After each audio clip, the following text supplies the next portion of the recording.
Sa madilim at mapanglaw na bilangguan, ipinadala ni Juan ng kanyang mga disipulo upang hangapin ng isa na darating.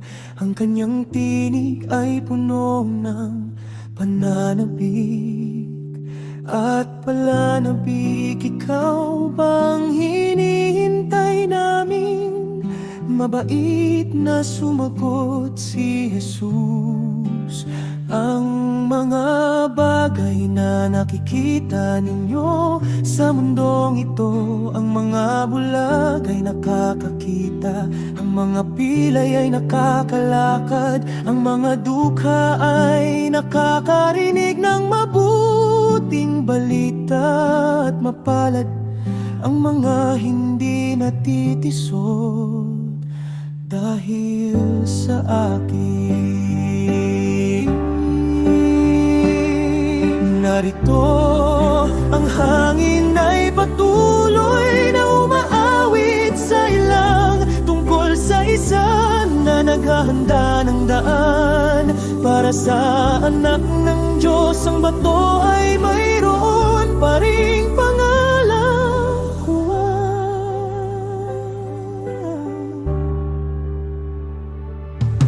Ano ang inyong nilabas upang makita?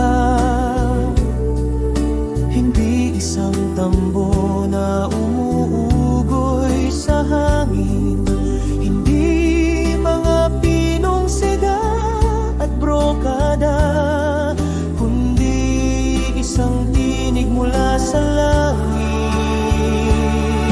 Narito sinusugo ko ang aking sugo na mauuna sa iyo upang ihanda ang iyong daan.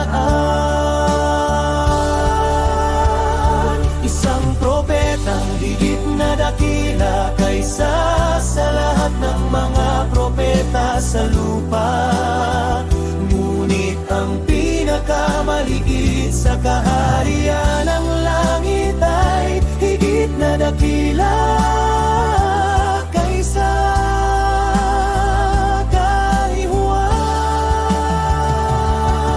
Ang tinig ni Juan ay patuloy na umaalingaw-ngaw, inihahanda ang daan para sa pagdating ng liwanag sa lupa.